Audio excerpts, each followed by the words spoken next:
রাজ্যীয় আনন্দধারায় ঈদ উল আজহা তথা ইসলাম ধর্মাবলম্বীদের বকরি ঈদ উদযাপিত। সকালে বিভিন্ন মসজিদে বিভিন্ন নামাজ আদায়, কার্যত রাজ্যের উৎসবের মেজাজে ঈদ উল আজহা তথা বকরি ঈদ পালিত। কোরআন অনুযায়ী আল্লাহ রাব্বুল আলামিন ইসলাম ধর্মাবলম্বীদের জন্য সৌভাগ্যের পুরস্কার স্বরূপ বছরে দুটি ঈদের সংস্থান রেখেছেন। একটি ঈদ উল ফিতর, অপরটি ঈদ উল আজহা। হিজরি বর্ষের দ্বাদশ মাস হল জিলহজের 10 তারিখ ঈদ উল আজহা বা কুরবানি ঈদ পালনের রেওয়াজ। সেই ধারায় এই দিনে সোমবার গোটা বিশ্ব দেশের পাশাপাশি রাজ্যেও ইসলাম ধর্মাবলম্বীরা যথাযোগ্য মর্যাদায় পবিত্র ঈদ উল আজহা তথা কুরবানি ঈদ পালন করলেন।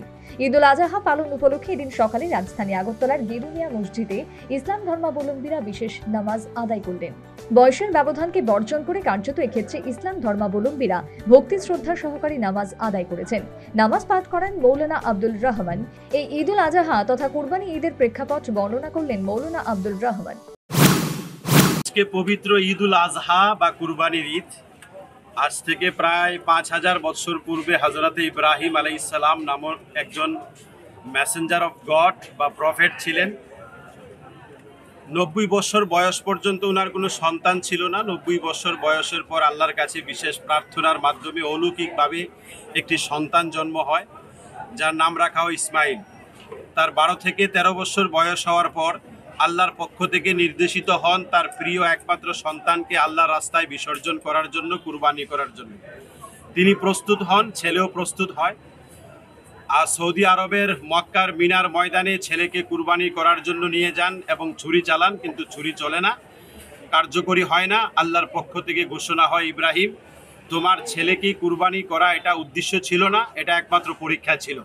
এই পরীক্ষায় তুমি সফল হয়েছ, তাই আল্লাহর পক্ষ থেকে একটি দুম্বা প্রদান করা হয়, এটাকে কুরবানি করো।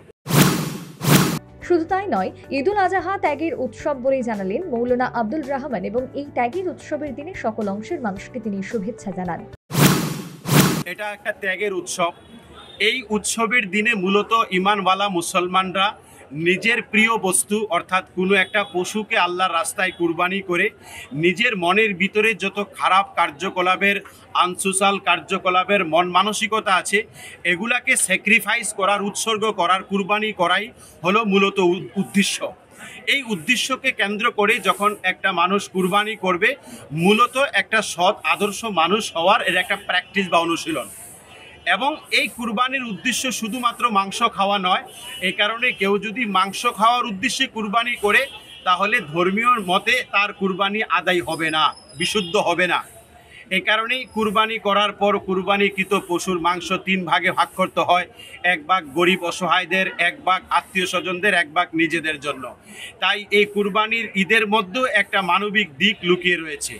তাই আজকের এই আনন্দের দিনে, উৎসবের দিনে আমাদের রাজ্যের এবং রাষ্ট্রের যে যেখানে অবস্থান করছেন সকলকে জানাই আন্তরিকভাবে ঈদ মোবারক। নামাজ আদায়ের পর সংশ্লিষ্ট ইসলাম ধর্মাবলম্বীরা একে অপরের সঙ্গে অঙ্গীকারবদ্ধ হয়ে শুভেচ্ছা বিনিময় করলেন। এই আলিঙ্গনবদ্ধ হওয়া কার্যত নিজেদের মধ্যে সৌভ্রাতৃত্বের বন্ধন অটুট রাখার অনন্য এক ধর্মীয় প্রয়াস। সর্বোপরি সোমবার রাজ্যে উৎসবের মেজাজে ইসলাম ধর্মাবলম্বীদের পবিত্র ঈদ উল আজহা তথা কুরবানি ঈদ উদযাপিত। Bureau report, news vanguard.